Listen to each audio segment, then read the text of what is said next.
믿음으로 전하는 감사와 은혜의 고백, 어메이징 그레이스 이세준입니다. 안녕하세요. 윤유선입니다. 생각지도 못했던 좋은 일이 생기거나 기대했던 것보다 일이 더 잘 풀렸을 때 세상 사람들은 운이 좋았다라고 말하죠. 하지만 우리 믿음의 사람들은 세상이 운이라고 말한 바로 그 사건이 우연이 아닌 필연이자 하나님의 계획임을 알게 되는데요. 네. 90년대 방송, 영화, 음악 그리고 출판까지 네. 문화계를 아주 종횡무진하면서 승승장구했던 이무영 감독님 기억하시나요? 물론이죠. 네. 세상은 그를 두고 참 운 좋게 일이 풀렸던 사람이라고 하지만 이 모든 일은 하나님의 인도하심이라고 고백하는 크리스천이시라고 합니다. 바로 오늘 어메이징 그레이스의 주인공입니다. 크리스찬 문화예술인들이 서로 협력하길 꿈꾸는 동서대학교 영화과 이무영 교수님을 모십니다. 지금부터 한 사람을 향한 하나님의 은혜의 시나리오가 펼쳐집니다. 어서 오세요. 안녕하세요. 반갑습니다. 네. 네네네네. 네, 감독님, 너무 오랜만에 뵙습니다. 그런가요? 네. 그동안 어떻게 지내신 거예요? 그러니까 뭐 옛날 같이 활발하게 방송 활동을 하는 건 아니지만 한 10년 정도 전부터 네.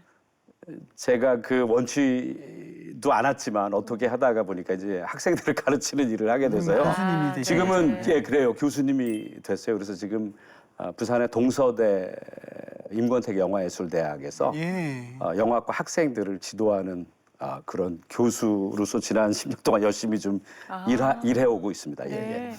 네. 사실 저희가 뭐 한동안은 일주일에 두세 번 정도는 기본적으로 TV에서 뵀던 분이신데 맞아요. 옛날에 네. 그렇죠. 매주 하는 프로그램을 몇 개 했었어요. 네. 그렇죠. 네. 예. 요즘은 이제 그렇게 만나기가 쉽지 않으니까 네네네. 오랜만이다라는 느낌이 들었었는데 그렇죠. 사실은 굉장히 귀한 일도 하고 계셨군요. 네. 신앙적으로는 매주 교회를 가니까 네. 전혀 오랜만이지 않고 하나님과를 계속 옆에 아, 같이 있는 네. 그런 삶 살고 있습니다. 예, 예. 감독님의 하나님 얘기가 궁금한데요. 네네. 이무영 감독님 하면 뭐 작품도 그렇지만 네. 정말 말씀하신 대로 한밤의 TV 연애나 네. 접속 무비 월드? 오, 네. 맞아요. 그런 프로그램이 있었어요. 네, 옛날에. 거기에서 예, 예. 팝 컬럼니스트이자 뭐 네네네. 영화 작가로서 네네. 막 외국 그 아티스트하고 유창하게 영어로 막 인터뷰하시던 모습이 기억납니다. 근데 그런 얘기를 듣긴 들었는데 예전에 제가 그 외국에 특히 가수들을 많이 통역한 것도 사실인데 네. 이게 모국어가 아니면 저도 이제 공부하고 돌아온 지가 거의 35년 지금 돼가고 있거든요. 그러니까 안 쓰면 확실히 언어 구사 능력이 떨어져요. 그래서 지금은 그때 어떻게 내가 그렇게 통역하는 일을 그렇게 술술술 잘 했지. 지금은 좀 영어 실력이 많이 떨어져서 좀 에이. 민망합니다, 스스로. 예. 어떻게 이렇게 영어를 잘하신 거예요? 뭐 영어를 쓰는 환경에 노출됐으니까 그런 거지 뭐 특별히 능력이 있는 건 아니고요. 제가 저희 아버님이 젊은 나이에 네. 그 미국의 교회에 이제 초빙이 돼서 목회를 이제 미국에서 젊은 나이에 아마 40 되시기 한 1년 전 정도, 그러니까 30대 후반 정도부터 목회하시게 되면서 자연스럽게 같이 가게 된 거죠. 그리고 한 10년 좀 넘게 있으면서 고등학교 졸업하고 대학 졸업하고 있다가 이제 들어오게 됐으니까 꽤 오랜 기간 동안 좀 영어를 학교 다니면은 그러네요. 훨씬 더 영어를 많이 쓰게 되잖아요. 네. 그래서 자연스럽게 그 일이 이루어진 것 같습니다. 예. 그렇다면 신앙은 그냥 아버님께 자연스럽게 물려받은 모태 신앙이신 건가요? 네네 그렇다고 봐야 되고요. 제가 좀 이 좀 재미가 없을 수도 있는데 저는 늘 제 아버지를 바라보면서 저 사람이 참 훌륭한 신앙인이고 인격자다라는 생각을 했어요. 예. 그래서 좀 존경하는 마음이 있었고 어려운 일이 굉장히 많았거든요. 왜냐하면 그 목회라는 게 쉽지 않잖아요. 그리고 네. 그 일 때문에 또 어려움을 겪을 적에 또 자식으로서 같이 또 어려움을 감내해야 되는데 보통 이제 그런 것들을 매우 어려웠다 뭐 이렇게 늘 얘기하시는 경우를 제가 많이 좀 보는데 저는 그렇지 않았어요. 제 아버지가 그 신앙을 지키기 위해서 그리고 그 의를 위해서 어렵게 싸우는 걸 봤거든요. 그건 이제 뭐 꽤 오랫동안 집에 수입을 못 가져오고 그러면 이제 오남 1년대 그렇잖아요. 제가 둘째고 그러니까 이제 그 짐을 같이 진 거죠. 제가 고등학교 3학년, 2학년 말 3학년 때쯤 이제 정확하지는 않은데 거의 1년 가까이 제가 공장에서 40시간 노동하면서 고등학교를 다녔어요. 예. 정말요. 이런 것을 같이 그러니까 쉽게 말하면 어려운 어떤 시련의 강을 제 부모들하고 같이 건너서 거의 뭐 삶의 동지 같은 느낌이에요. 지금 멀리 뭐 제 부모들은 미국에 떨어져 살고 있지만 저희 아버지는 그런 태도로 47년 목회하시고 은퇴하시고 그 뭐 저하고 어떤 마음의 어떤 그 유대나 이런 것들은 좀 애틋하죠. 예. 야, 뭔가 자식 키우는 입장에서 가장 이상적인 아버지 아니십니까? 그런 생각도 네네네네네. 들어요. 그러니까 뭐 아드님 입장에서 아버지를 굉장히 자랑스럽게 생각하시고 네네네. 존경하는 마음. 네네네. 아니 근데 지금 뭐 어렸을 때 미국 가서 영어도 잘하고 좋은 일만 있을 거라고 생각이 되지가 않고 전혀 아닙니다. 어린 시절 한국에서 보내시다가 사실 네네. 적응하기도 어려우셨을 텐데 네네. 힘든 일이 많이 있으셨을 것 같아요. 좀 힘든 일이 그 미국에 가서 공부할 적에는 그런 경제적 어려움이 아까 말씀드린 것처럼 제 아버지의 어떤 신념 때문에 그 여러 가지 문제가 있어요. 네. 그걸 같이 가족들이 이제 짐을 나눠주고 해결을 했어야 되잖아요. 그런 과정 속에서 좀 신앙적으로도 조금 좀 뭔가 믿음이 좀 이렇게 뭐라 그럴까 의심이 가고 그런 건 아닌데 좀 원망하는 마음은 좀 생겼던 것 같아요. 늘 뭐 누구나 다 그렇겠지만 네네. 이 훌륭한 종의 삶에 이런 어려움을 주는가 하나님이 그래서 이 짐을 같이 지어야 하는가 이런 거에 대해서 좀 답답한 마음이 있었죠. 왜냐하면 하나님 뜻을 좀 구체적으로 무슨 뜻인지 알 수가 없으니까 그런 것들이 좀 두 가지가 다 좀 힘들었던 것 같아요. 그리고 목사의 자녀로 큰다라는 게 큰 어려움이 있었고요. 네. 좀 재미있는 일이 제가 그 어렸을 때 성장하는 과정 속에서 저는 늘 그 의심이 많았어요. 질문이 많고 저희 어머니가 한 번은 그 제 친구 중에 굉장히 가깝게 지내는 친구랑 네. 중학교 때였던 것 같은데 놀지 말라는 거예요, 그 친구랑. 나쁜 친구? 아유 그런 그 설명을 잘 안 해요. 네. 그래서 그 저는 늘 따지고 이제 그 질문에 대한 답을 얻지 못하면 제가 안 되니까 이제 막 제 어머니하고 막 다툰 거죠, 그랬죠. 왜 놀지 근데 이제 설명을 못 하는 거야. 그러니까 저는 아니 이게 목사 부인이라는 사람이 진실해야지 왜 이렇게 말을 못 하나. 근데 제가 요즘은 저희 부모들이 연로해서 제가 자주 찾아뵈려고 하거든요. 미국을 좀 자주 가는데 네. 지난번에 뵀을 적에 저희 어머니가 옛날 얘기를 하다가 제 손을 잡고 막 펑펑 우시는 거야. 그러면서 그때 너무 미안했다는 거예요, 저한테. 네. 아, 그 중학교 이게 무슨 시절에. 소리를 하나. 이유가 있었대요? 그렇지. 그때 자기가 그렇게 너 친구랑 놀지 말라고 하고 그렇게 했었던 그때 네가 얼마나 마음이 답답하고 자기를 원망했겠느냐라고 얘기하면서 그 친구가 어릴 때 보니까 도둑질을 하는 친구라고 저희 어머니가 이제 알고 있었던 거예요. 저는 잘 몰랐지만. 네. 어른 눈에는 보일 수 그렇죠. 있죠. 예. 근데 이제 그 아이가 교회 중직을 맡은 분의 이제 아들인 거야. 그러니까 저한테 사실을 말하면 제가 따지고 말을 하게 될 수 있잖아요. 그럼 이제 그게 바깥으로 누설되면 교회 시험이 올 수 있으니까 말을 못 한 거죠. 제 손을 잡고 펑펑 우시는데 이게 삶이 참 쉽지 않구나. 무엇이 옳은지 우리는 늘 옳다고 주장하고 내가 취하는 어떤 언행이 다 맞다고 생각하는데 그때 저희 어머니가 그 사려 깊지 못하게 진짜 사실대로 그것이 옳다고 해서 저에게 말을 했으면 그게 또 교회에 어떤 시험을 가져왔을지 모르잖아요. 그래서 참 이 그리스도인으로 올바르게 사는 게 누구에게나 쉽지 않은 일이구나 그런 생각을 좀 했었습니다. 말씀 중에 이미 언급이 좀 됐는데 진짜 어머님이 사려 깊으셨네요. 네네네. 그 당시에는 말 못할 사정이 있었는데 이제는 그렇죠. 말할 수 있다. 몇십 네. 년이 지나고 그리고 너무 양심적이잖아요. 세월이 그렇게 지났는데도 그리고 핏줄이니까 넘어갈 수도 있는데 자기 아들한테 손을 잡고 그렇게 사과하는 거는 저희 어머니도 상당히 양심이 훌륭하시네요. 있는 사람이라고 평가할 수 있겠죠. 예, 예. 네네네. 근데 저는 늘 그렇게 의심이 많고 예, 예. 남을 믿지 못하고 그래서 학교에서도 그 학교에 불만이 많고 있잖아요. 선생님이 이해가 안 되는 뭔가를 뭐 이야기하거나 행동하거나 하면 뭐 마음에 안 들면 학교 안 가는 거예요, 저는. 그리고 그냥 뭐 영화 보러 극장 가고 그냥 음악 듣고 막 이렇게 그러니까 무슨 사고를 치고 이런 학생은 아니었는데 늘 그 뭐죠 좀 다른 사람들은 막 심기를 불편하게 안 하는 가고. 그런 아이였던 것 같아요. 예. 그러니까 뭐 정해진 그 틀보다는 잘 자유로운 못 견뎠어요, 영혼이셨군요. 그런 네. 거. 예. 그런 뭐 호기심과 탐구심과 뭐 네네. 자유로움 이런 그렇죠. 게 예, 맞습니다. 원동력이 되었을까요? 그렇죠. 그러니까 음악, 뭐 네네. 글쓰기, 영화 이런데 아주 굉장히 여러 분야에서 저는 이제, 그렇다고 생각해요. 예, 그러셨잖아요. 그러니까 예. 지금 돌이켜 생각하면 예전에 일탈을 뭐 아름답게 이렇게 꾸미고 싶진 않지만 네. 우리가 보통 그 부모님들이 그러잖아. 열심히 공부해라. 너 나중에 뭘 위해서. 그런 거 하나도 하지 않았는데 사실은 그건 학교 공부를 열심히 안 한 거지 다른 공부를 열심히 안 한 건 아니잖아. 왜냐면 네. 다른 데 매우 관심이 있어서 네. 대중음악이나 뭐 영화나 이런 것들을 깊이 듣고 보고 그리고 또 좋아하니까 막 파고들고 그런 것들이 돌이켜 보면 지금 제가 살아가면서 하는 일을 할 수 있게끔 네. 주님께서 그때 어떤 그런 재산들을 제가 나중에 활용할 수 있게 쌓게 해주신 게 아닌가 그렇게 생각하고 오히려 그 시절에 그런 어떤 일탈과 혼돈, 마음의 혼돈을 되게 네. 감사하게 생각하고 있어요 요즘은. 그런 말씀 하셨잖아요. 뭐 사람들을 좀 불편하게 내가 했었다. 네네네. 네, 그런 과정에 좀 교회하고 멀어지는 그런 일도 있지는 않으셨을까요? 교회를 막 긴 시간 안 다니고 이런 건 없었지만 주님은 분명히 오묘하게 역사하시고 인간이 어찌하여 이런 일들이 주님 뜻대로 이루어지는지를 그 일이 벌어지는 중간에 알 수가 없잖아요. 네네. 근데 막 그런 답을 빨리 알려주세요. 막 지금 얘기하세요. 뭐 이런 태도 당장. 아니겠어요?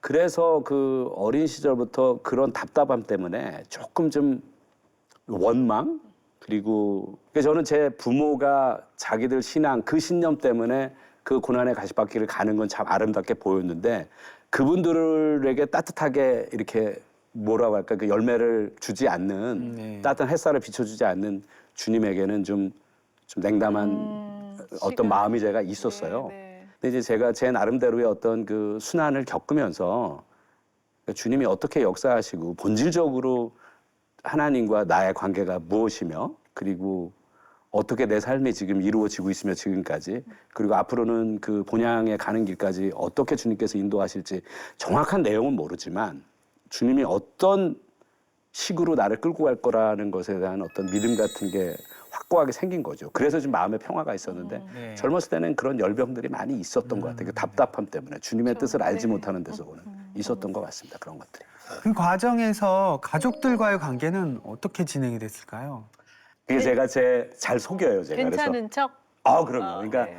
제가 그 제 부모들에게는 상당히 좀 괜찮은 아. 그 자식인 척 그리고 네. 신앙적으로도 아무 그 질문이나 문제가 없는 척 그렇게 해서 뭐 잘 속인 거죠. 그러니까 부모님들은 이제 늘 제가 그런 뭐 큰 문제 없이 있을 거라고 생각하고 그냥 좀 세상에서 남들과 어떤 대인 관계에서 늘 그 의심이 많고 질문이 많은 사람이니까 좀 어려움을 겪지 않을까 그런 데서 좀 걱정하고 그것 때문에 저를 위해서 그런 기도를 많이 하신 것 같아요. 대인 관계를 좀 잘하고 네. 이 사회 구성원으로서 잘 해나갔으면 좋겠다라는 생각을 하시고 그랬던 것 같아요. 부모님들이. 예. 착한 아들이셨네요. 결국은 잘 이제 속이는 착한 아들 맞습니다. 부모님 걱정 안 시켜드리고 그러려고, 예, 내적 예, 예. 갈등만. 맞습니다. 네. 아, 근데 한국에는 어떻게 다시 오시게 됐어요? 90년도죠. 1990년도 가을에 한국에서 그때 데이비드 카퍼필드라는 마술사가 네, 공연하는 네. 게 굉장히 큰 공연이에요. 예. 서울 세종문화관에서 예. 되게 큰 그거를 이제 그 전체 행사하고 무대 통역을 하면서 왔어요. 아.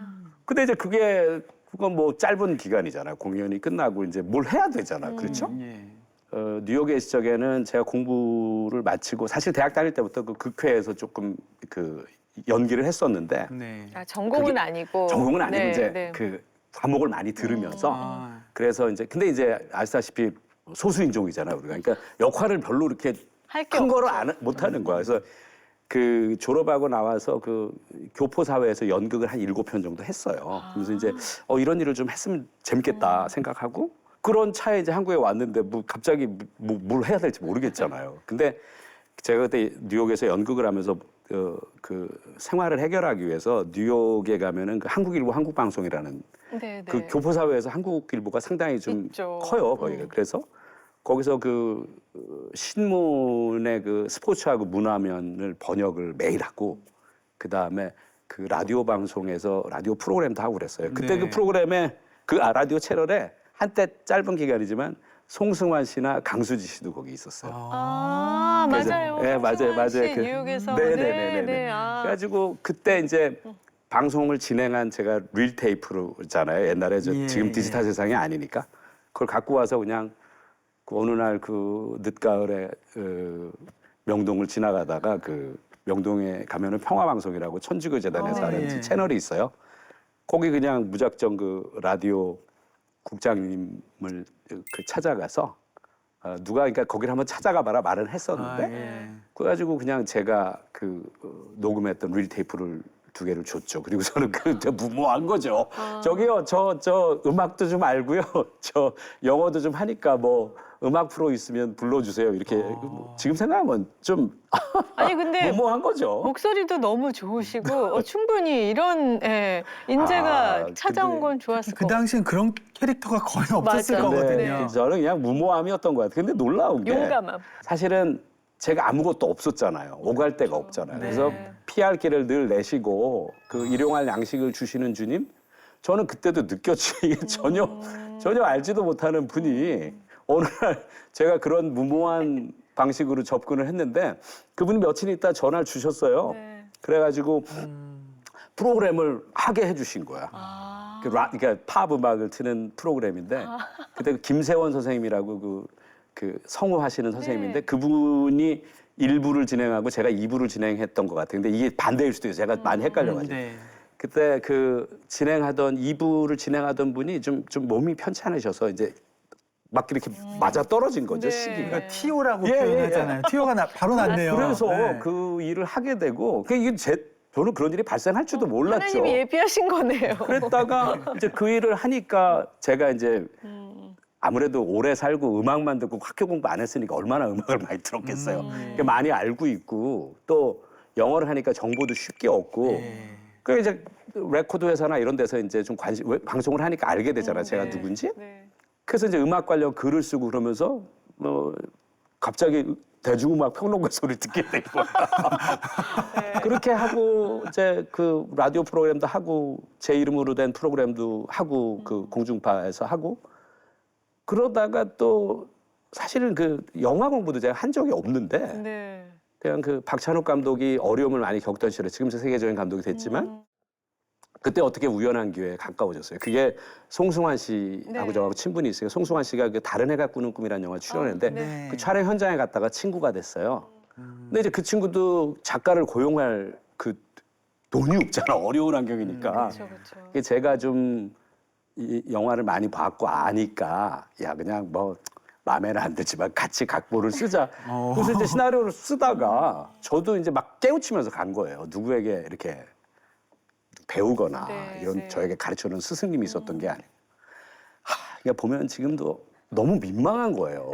그런 일들을 막 마치 할 줄 아는 것처럼 그렇게 속인 건 아니지만 그런 식의 어떤 열정으로. 이미지가 이렇게 만들어지고 그래서 여기까지 왔는데 참 지금 돌이켜 보면 매 순간 애써서 했지만 그래도 이끌어 가신 거는 다 주님이고 주님 뜻이고 네. 그러니까 그 성경 말씀 구절처럼 사람이 자기 길을 자기가 계획하는 것 같지만 그 길을 인도하시는 건 여호와신 게 너무 틀림없는 것 같고요. 네, 네. 그냥 결국은 아까 말씀드린 것처럼 주님 뜻을 알 수가 없잖아요. 막 네. 답답하고 그런 마음이 있지만 그냥 가는 거죠. 믿는 사람은 가는 거고 그 과정 속에서 믿음을 갖고 그 주님이 그 여호와께서 여호와의 뜻대로 길을 이루어준다고 생각하면 네. 결국 지나고 나면은 그 길을 걸어온 것 같아요. 주님이 정해주신 대로 걸어온 길이 결국 내 길이었다. 그런 네. 거를 사무치게 깨닫는 것 같아요. 요즘 더더욱 저도 이제 나이가 많이 들고 그러니까 네, 네. 아 이게 은혜가 아니었으면 여기까지 어떻게 왔을까. 너무 아찔하고 그 주님과 연결돼 있다는 거. 네, 네.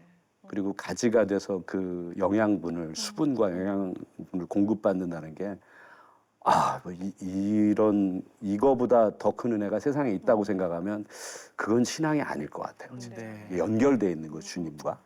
그러면서 이제 제가 박찬욱 감독과 일을 하면서 시나리오를 쓴 게 한 5편 정도가 영화가 네. 됐어요. 그러니까 어떤 영화가 있죠?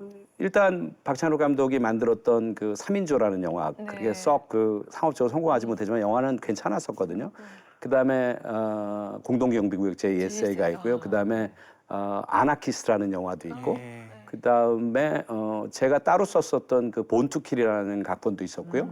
그러면서 이제 시나리오 작가가 된 거예요, 그야말로. 네, 네. 저도 뭘 하는지 모르는데 이제 시나리오 쓰면서 근데 이제 그런 생각이 좀 들었어요. 이게 좀 오만했을 수도 있다는 생각이 들었는데 그때 당시에 제 생각은 그러니까 어떤 영화라고 제가 거론하고 싶지는 않지만 영화를 각본을 써서 이제 그게 이제 1920년대 중반에 상해에서 그 활동했던 그 의열단이라는 그 항일 투쟁 그 아나키스트 네, 네. 저 단체에 대한 그 오마주로 썼던 각본이 조금 홍콩 영화 같이 좀 이렇게 좀 포장되는 거죠. 봤어요. 그분들 다 좋은 분들이야, 만든 분들이야. 그분들을 제가 폄훼하는 건 아니고 네. 아마 투자사의 어떤 입김이었을 것 같아요. 그럴 수 있죠. 그래서 그런 생각이 들더라고요. 제가 죽이 되든 밥이 되든 그냥 내가 각본을 쓰면 내가 앞으로 만들어야 되겠다. 한 번도 영화를 만들어 본 적도 없고 현장에 가본 적도 없는데. 근데 이게 아까 그 대중음악 얘기도 했지만 그게 올바른 것 같지만 제가 생각하면 돌이켜보면 제 마음속에 주님이 은혜를 주셔서 여기까지 왔는데 내가 이 일들을 잘 할 수 있고 잘 알고 있고 남들을 비평으로 비판할 수 있고 이런 어떤 일종의 그 오만함이 마음에 좀 있었던 것 같아요. 그게 이제 제 첫 영화를 하면서 그게 영화가 물론 작은 예산이었지만 첫 번째, 두 번째 영화 다 굉장히 그 영화가 흥행하지 못하면서 어려움을 겪게 됐거든요. 좀 돌아보게 되더라고요. 과연 내가 아무것도 없었는데 이 그릇을 채워준 게 다 주님의 은혜고 어렸을 때부터 이런 것들을 알게 해주시고 깨우치게 해주시고 스승이라는 것도 없는데 주님께서 저의 스승 같은 역할로 온 건데 길을 그게 열어주시고. 나의 것인 것처럼 내 지식과 내 능력과 내 지혜로 온 것처럼 한 것이라는 생각이 들기 시작했어요. 두 편의 영화가 그렇게 잘 안 되면서 마음속으로 스스로를 돌아보게 되고 그러면서 조금 낙담도 했었던 것 같아요. 근데 이제 재밌는 게 제 아내가 그때 당시에 제가 좀 큰 교회에 출석하고 있었는데 갑자기 본인이 막 뭘 이렇게 막 신앙의 막 그 의지를 막 불태우더니 그 단기 선교를 가겠다는 거야, 캄보디아. 네. 그래서 그러더니 갑자기 제 아내가 좀 창업을 하게 됐어요. 그러면서 자기가 괜히 교회에 민망하니까 저보고 가라는 거야. 그러니까 이게 저기하고 비슷해요. 제가 모든 일들을 제가 원하지도 않았는데 하게 된 거라고. 네. 아유, 나 가기 싫다. 그랬는데도 아유, 어떡하냐. 자기 간다고 다 약속했는데 자기가 민망한 꼴을 당하게 생겼는데. 그래서 제 아내 아니 이제 무슨 민방위 훈련도 아니고 아내 배식. 속된 그런 일들이 표현으로는 종종. 땜빵이죠. 네. 그렇죠? 그래서 가서 이제 어차피 영화를 한 사람이니까 이제 비디오로 그 선교 단기 선교 장면들을 이제 다 담고 이런 일을 했는데 그래도 그때 크게 감흥이 없었어요. 근데 큐티를 하는데 저녁 때 그게 참 하나님이 마음에 딱 깨우침을 주는 순간들이 있어요. 맞아요. 네. 네. 제가 그 하박국서 3장을 그때 읽었는데 제가 이게 늘 저기가 암기가 안 돼. 보통 이게 이해해요. 이런 프로그램에 나오면 아니요. 이 말씀이 저를 변화시켰어요 하고 그거를 막 줄줄줄 외우시잖아. 근데 저는 암기를 아니, 못해서 아니, 네. 적어왔는데 이게 하박국 3장 17에서 18절이거든요. 비록 무화과 나무가 무성하지 못하며 포도나무에 열매가 없으며 감람나무에 소출이 없으며 밭에 먹을 것이 없으며 우리의 양이 없으며 외양간에 소가 없을지라도 나는 여호와로 말미암아 즐거워하며 나의 구원의 하나님으로 말미암아 기뻐하리로다. 아멘. 이 말씀이 그 큐티를 뭐 저를 위해서 준비를 했겠어요 그날. 그리고 그분도 그렇게 그냥 일반 성도예요 저 같은. 그냥 그 말씀을 찾아서 한 거죠. 근데 한마디 이 말씀에 대해 설명하지 않아도 그냥 알겠더라고요. 지금 제 처지가 그 은혜로 겪어왔던 그 모든 과정 속에서 제가 누렸던 그런 모든 그 세상의 사람들의 행운이라고 얘기하는 것들, 그게 참 복이죠. 근데 그걸 이제 제 걸로 인식하고 그러다가 다 지금 잃어버렸잖아요. 아무것도 없고. 그럼 뭐가 있지? 이게 이제 외양간에 소가 없고 아무 소출이 없는 거가 지금 우리 인간들이 다 느끼는 제 삶의 허한 상태잖아요. 네. 근데 여호와 하나님이 있으니까 그 하나님으로 말미암아 기뻐한다는 게 뭔가가 오더라고요. 근데 생각해 보니까 저는 출생부터 제 어머니 모태, 그러니까 어머니의 태 속에서부터 지금까지 신앙이 있는데 이게 여호와가 제 곁에 계신 거잖아. 그러면 기뻐할 일이지 뭐가 이런 것들이 뭐가 그렇게 대단히 어려운 일이라고라는 깨우침이 왔고요. 예. 근데 그 깨우침이 지금까지 오는 거예요. 이것도 꽤 오래전 일이에요. 이것도 거의 뭐 한 15년 전 이상 된 일인데 그래서 그 때부터 마음의 평화가 있고 물론 그렇다고 해서 주님께서 너 깨우쳤으니까 내가 다시 축복을 부어주 그런 건 없어요.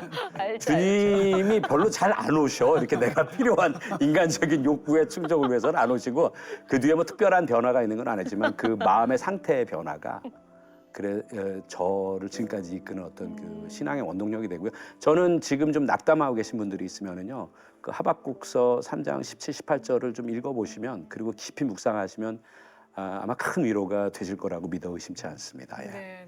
네. 그러네요. 그래서 이제 그런 마음에 이 활동이 좀 줄어들고 뭔가 네네. 대중들에게서 좀 멀어진 시간을 갖게 되신 그렇죠. 건가요? 그게 이제 제 생각에는 이제 2000년대 들어와서 한 중반으로 가면서 이제 후반까지인데 그러다가 이제 제가 참 이게 힘든데 깨우침이 있다 그러면 와 이제 좋아져요 이렇게 되는 게 아니에요. 그러다 이제 2008년에 제가 어떤 영화를 하려고 했는데 네. 요즘 실제 감독으로. 예, 네. 그럼요. 제가 오랜만에 그죠. 그래서 근데 그 제 각본이 아니었어요. 저는 다 저도 지금 제가 각본을 한 40편 이상 장편을 쓰고 제가 가지고 있는 것만 한 20편 있거든요. 한 14편 정도가 영화가 되고. 네. 근데 다른 사람 각본을 손에 쥐어본 적이 없어요. 근데 그게 내 물건이 아니니까 어려움을 겪더라고요. 제가 신뢰했던 제 후배가 좀 약간 세상에 배신 같은 게 있어가지고 그 영화를 잘 못하는 환경으로 갔어요. 그래서 이게 이제 신앙적인 문제는 아니고 인간적으로 엄청 그 인간에 대해서 실망하고 낙담하게 되는데 그러면서 잠시 영화를 좀 손을 놔야 되겠다. 근데 그때 또 이게 늘 그런 어떤 피할 길이 있는 게 그러면서 제가 라디오 프로그램을 그 EBS에서 한 4년 정도 그 2시간짜리 프로를 하면서 이렇게 피해 있었어요. 마음의 여유도 있고 너무 행복하더라고요, 그때. 그러면서 이제 오지랖이 넓으니까 뭔가를 또 딴 걸 해야 라디오는 2시간밖에 안 하잖아요. 22시간 남잖아요. 아는 얘기 하지 뭐 가서 그거 준비하려고 무슨 뭐 몇 시간 저기 하는 것도 아니고 그래가지고 소설을 써야 되겠다. 그래서 이제 소설을 2편을 좀 연달아 써서 발표하고 네. 그래서 또 다른 축복들이 있었어요. 그때 제가 썼던 시나리오가 한 편은 그 큰 시나리오 공모전에서 상을 받아서 꽤 많은 상금을 제가 받았고 그 다음에 또 그 부산영화제 2000년대 초반에는 그 APM이라고 그 마켓에 프로젝트를 내서 그걸로 이제 그 겨루는 그런 건데 네네네. 거기서도 그랑프리를 받았어요. 새남터라는 제가 그 소설을 썼던 작품입니다. 그러니까 이런 축복들이 있었죠. 그리고 그게 좀 영화로 큰 하진 위로가 되고. 않고요. 근데 영화를 못 만들었어요. 그럼에도 불구하고. 그리고 그러면서 어려움을 겪다가 제가 2016년에 부산영화제 파노라마 부문에 초청된 작품인데 한강 블루스라고 이거를 8,500만 원 갖고 만들었어요. 영화를. 장편 영화를. 그러니까 요즘 아시잖아요. 보통 제작비가 뭐 다 100억 넘어가고 네. 2, 300짜리 영화들도 많은데 8,500만 원 갖고 그때 만들었는데 그게 놀라운 게 축복이 늘 큰 덩어리에 무엇이라고 생각하는데 그 영화를 찍는데 생각해 보세요. 그 예산의 영화를 하려면 8,500만 원에 그 말이 안 되는 상황이거든요. 그 이제 9회차의 영화를 장편을 완성해야 돼. 그거밖에 그 이상 할 수가 없어. 찍을 수가 없어. 그 스케줄도 제가 다 짜고 제가 또 아주 보통 세상에서 말하는 잔머리라고 하잖아. 이런 그 눈치가 엄청 빠르고 그 예산의 영화를 할 수 있게 제가 이제 잘 짜서 하는데 제 딸이 그 교통사고로 심하게 당해서 다리가 이게 대퇴부가 부러졌어요. 그래. 완전히 그러니까 골절이 된 거죠. 엄청나게 어려움을 겪고 그 촬영을 시작하려고 하는데 그 뭐 준비를 할 그런 여력도 없어요. 매일 병원에 가 있으니까 준비는 뭐 되는지도 하는지도 몰라요. 네네. 그 얼마나 마음이 고통스럽겠어요. 제 아내는 병원에서 울고 집에 가는 차 안에서 울고 막 제 딸도 너무 고통스러워하고 우리가 이제 보통 골절이 다리 아래 부분이 아니고 이 대퇴부가 오면 지금 최악이거든요. 네. 그런 환경에서 영화를 찍는데 이상하게 그 스태프들은 예수 믿는 사람들도 아니에요. 대다수가 그렇죠. 다 불신자들이죠.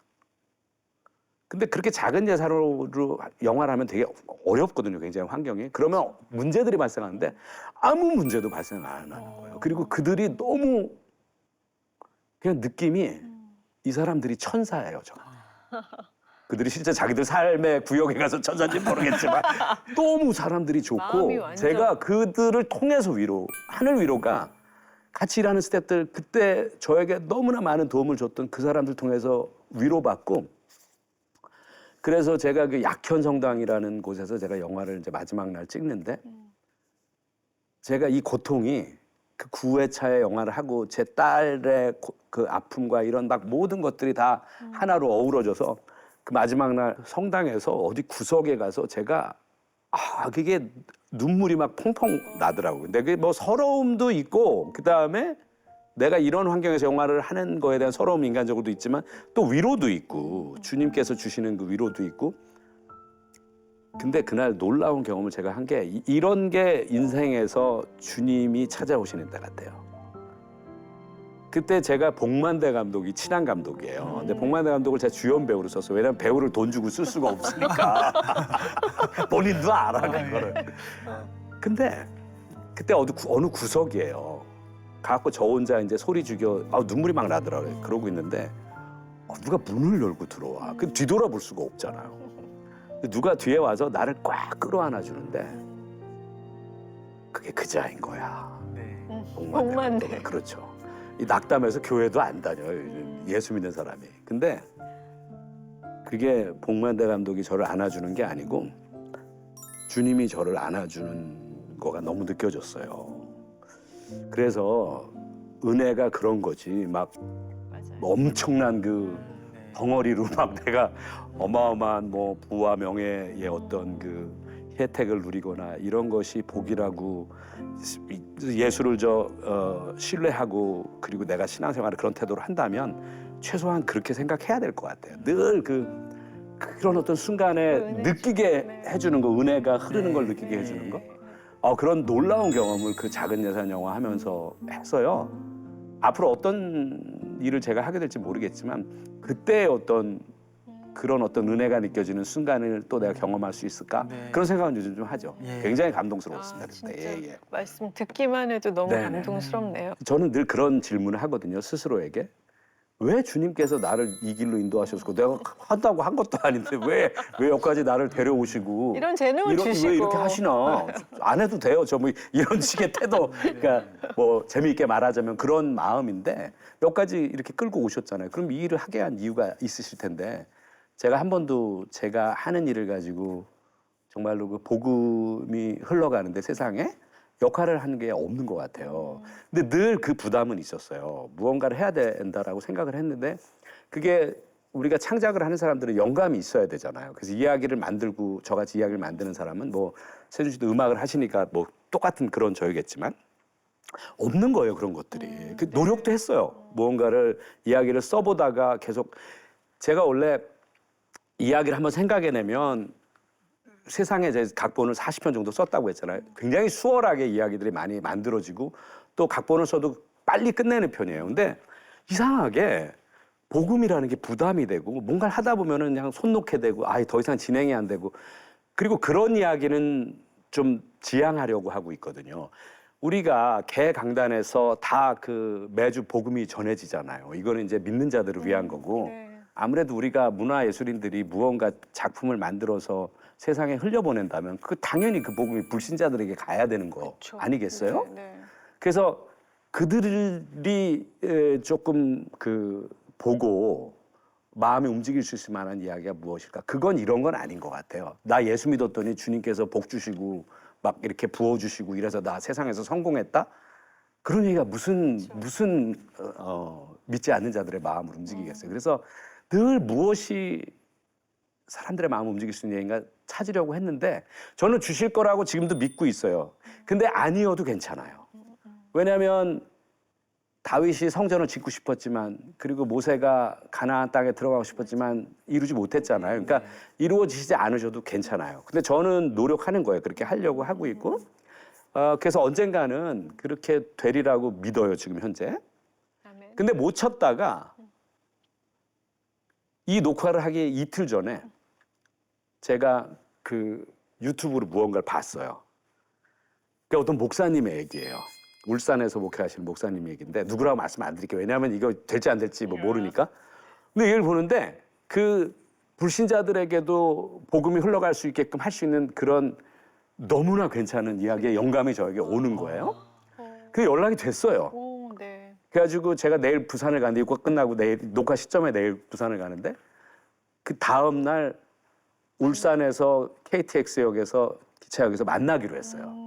그 목사님에게 더 이야기를 들을 거예요. 그러니까 이 일이 진행될지 안 될지 모르겠는데 네. 처음으로 이 이야기는 세상에 흘러 들어가면 믿지 않는 사람들에게 신앙적으로 무언가 울림이 있을 만한 영화가 되겠다라는 생각이 강하게 들더라고요. 이게 다 주님이 주시는 마음이라고 당연히 믿고 네.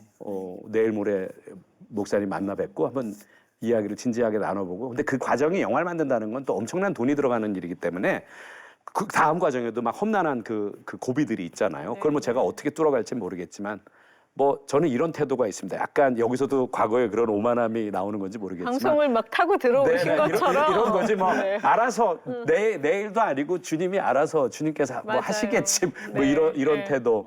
근데 그 우리가 성경에 보면은 그 우리가 늘 사사기에 여러 사사들의 기록이 있지만 그 삼손의 기록을 보면 늘 그 삼손의 실패가 집중적으로 부각되잖아요. 근데 삼손의 마지막에 대해서 사람들이 많이 말하지 않는 것 같아요. 삼손은 그 머리가 잘리고 두 눈이 뽑혀서 그 신전에서 그 맷돌을 돌리는 신세가 됐지만 마지막으로 하나님께 매달리거든요. 기회를 마지막으로 한 번만 달라고. 그래서 그 마지막 순간에 그 블레셋 사람들이 있는 신전에서 신전이 무너뜨리는 왜냐하면 그 힘이 돌아와서 그래서 그 블레셋을 물리치고 그 마지막으로 주님에게 자기가 호소해서 주님께서 허락하셔서 그 사역을 이루는 그게 결국 예수 믿는 사람들은 그리고 전적으로 하나님 신뢰하면 앞에서 막 여러 가지 실수가 있고 자기 의로 오만함으로 잘못 행한 것들이 있어도요 그 마지막에 끝까지 주님 잡은 손을 이렇게 놓지 않고 매달리면 기회를 주신다고 생각해요. 그래서 그리고 안 주시면 뭐 어떻게 하겠어요? 할 수 없는 뜻이 거죠. 아닌 거죠. 그렇죠. 뜻이 아닌 네, 거죠. 네, 그러니까 네. 그런 식의 어떤 순종하는 태도로 늘 그 하나님을 향한 마음을 가지고 있으면 저는 된다고 생각해요. 저 그런 마음으로 한번 만나 뵙고 그게 어떤 이야기로 발전할지는 추후에 좀 봐야 될 것 같습니다. 네. 성실하게 한번 각본을 써보려고요. 네. 네네네. 아, 기대가 됩니다. 네네네. 사실 그런 영화를 기다리고 있습니다. 네네네. 저희도 그러니까 표 그런- 2장 판 거예요. 그러면 아, 영화 그럼- 나오면 알겠습니다. 감독님 과연 2장뿐일까요? 알겠습니다. 예. 네, 진짜 하나님의 인도하심이 어떤 네네. 길로 인도하실지 정말 기대가 됩니다. 진짜로 정말 많은 걸 준비해 주셨던 것 같아요, 하나님께서. 네네네. 그런데 지금 이제 생각해 보면 하나님께서 우리 감독님을 영화계로 이끄셨던 이유는 뭐라고 생각하실까요? 복음이라는 게 이제 여러 가지 통로를 통해서 믿지 않는 사람들의 마음속에 흘러가야 되겠죠. 그 일을 맡겨주실 거라고 저는 믿는 거고요. 네. 개인적으로 저와 하나님의 관계가 굉장히 중요한 것 같아요. 맞아요. 저와 하나님의 관계 저는 이게 제일 중요하다고 생각해요. 이게 네. 무슨 뭐 내가 하는 일이 어떤 세상에 영향을 줄 것보다 제가 교제하는 하나님이 어떤 하나님인가. 우리 교회 전체 아니면 예수 믿는 저 신앙 공동체의 일원으로서 내가 아니라 그냥 저 개인, 그냥 하나님과 교제하는 마치 부모와 자식의 관계가 있든 그런 1대1의 관계로 저는 생각하고 있어서 네. 뭐 지금까지에 있었던 모든 일들이 다 감사하게 지금 왔고 수많은 어떤 순환이 있었지만 앞으로도 그렇게 될 것이다 라고 생각하고 좀 가는 거죠. 네. 그래서 우리가 너무 신앙으로 인해서 거기에 의지해서 성공했다 이런 식의 신앙의 성공신화에 너무 집착하지 않았으면 좋겠고요. 네, 저는 그냥 어디 있든지 나와 함께 계시는 주님. 우리가 잘 보면은 신앙의 명인들은요. 그 마지막 순간이 그렇게 막 사람들이 저 사람 행복했겠다. 물론 주님 때문에 행복했지만 세상의 기준으로 봤을 적에 그렇지 않아요.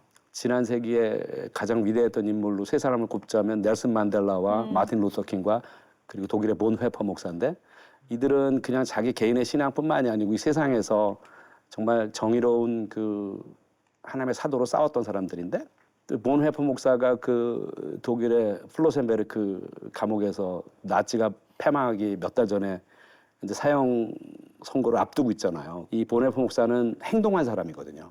히틀러를 없애기 위해서. 왜냐하면 히틀러가 600만 명의 유대인들을 죽였잖아요. 그건 실패한 거죠. 그리고 차가운 감옥에 지금 앉아있고. 그건 세상의 눈으로 보면 실패한 거거든요. 그리고 자기는 곧 죽을 거고. 근데 하나님이 그분 곁에 안 계셨을까요? 위로를 안 주셨을까요? 저는 그거에 집중해야 된다고 생각해요. 그렇죠. 네. 그래서 그것도 여기 적어왔어. 제가. 예. 저도 이 기도문이 네. 제 저 공부방에 이렇게 딱 붙어 있습니다, 옆에. 근데 이거는 제가 오늘은 눈물 흘리지 않고 제가 이거 보기만 해도 눈물이 나는데, 이게 우리가 인간이라는 존재가 무엇인가, 하나님 어떤 존재인가에 대한 고백이 명확하게 있어요. 제 안에는 어둠뿐이나 당신에겐 빛이 있습니다. 저는 혼자이지만 당신은 저를 떠나지 않으십니다.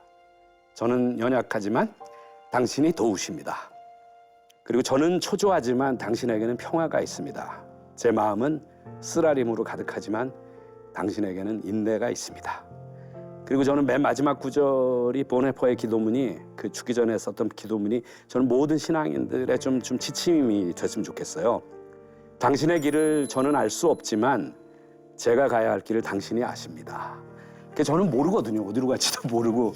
근데 늘 주님이 선한 뜻으로 그쪽으로 어디지 모르지만 나를 데리고 가신다. 그 깜깜한 터널 속에, 어둠 속에 있지만 누군가가 내 손을 잡고 있고, 그리고 보이지 않죠, 끝이. 근데 그 손을 놓지 않으면은 가는 거거든요. 맞아요. 저는 그것이 신앙이라고 생각합니다. 네네. 감독님이 새로 영감이 떠오른 이 작품이 그때 한강 블루스 때처럼 네네. 주님이 함께하는 기쁨을 네네네. 다시 한번 그분이 경험하시게 와주신다면 잘 될 것 같고, 일단 영화가 돼야 되겠지. 되는 과정 속에서 네. 잘 주님께서 역사해 주시리라 믿겠습니다. 네, 예. 네. 하나님이 우리들 한 명 한 명을 두고 써내려간 각본을 보면은 세상 끝까지 동행하는 로드무비이기도 했다가, 또 나의 좋은 친구가 되어주시는 버디 무비이기도 했다가, 때로는 고난의 파도 앞에서 정말 스펙타클하게 어드벤처 무비가 되는 것이기도 한, 그런 것이 바로 우리들의 인생 영화가 아닌가 싶은데요. 뭐 어떤 장르의 영화가 되든 하나님께 딱 붙어 있다면 하나님께는 저희가 주연 배우로 삶을 살 수 있겠다 하는 생각을 해봅니다. 네. 아이고, 감사합니다. 불러주셔서. 네. 이제 찬양으로 위로와 축복을 드리는 이세준의 선물 시간인데요. 우리 감독님은 어떤 찬양을 자주 부르실까요? 좋아하세요? 저는 압도적으로 이 찬송을 굉장히 좋아합니다. 내 영혼이 은총 입어 중한 죄짐 벗고 보니. 은총이 있어서 죄의 틀에서 벗어난 거고, 그로 인해서 은혜를 입은 거죠. 늘 그 은혜 안에서 산다는 생각 때문에 이 찬송이, 저는 이 찬송이 늘 가장 마음에 울림이 있더라고요. 늘 교회에서 부를 때마다 좀 마음에 울컥하는 게 있습니다. 예. 네, 그러면 찬양 준비하겠습니다. 들려주세요. 놀라운 하나님의 은혜에 대한 감동과 감사의 고백, 어메이징 그레이스. 오늘 여기까지 함께하겠습니다. 감사합니다. 감사합니다. 네.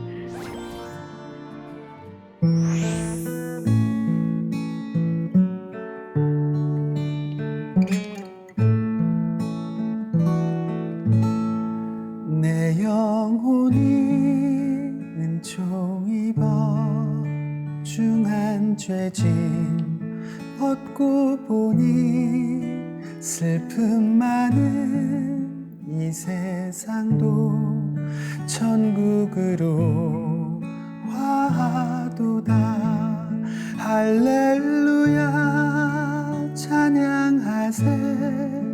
내 모든 죄 사함 받고 주 예수와 동행하니 그 어디나 하늘나라 높은 산이 거친 들이 조막이나 궁궐이나 내 주 예수 모신 곳이 그 어디나 하늘나라.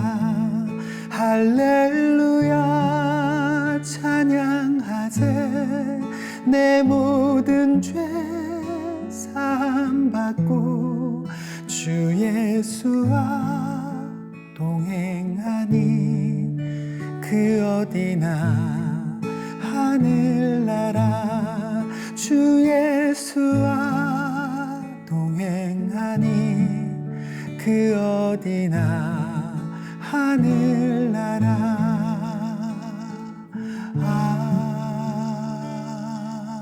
아멘. 아멘. 아멘. 아멘.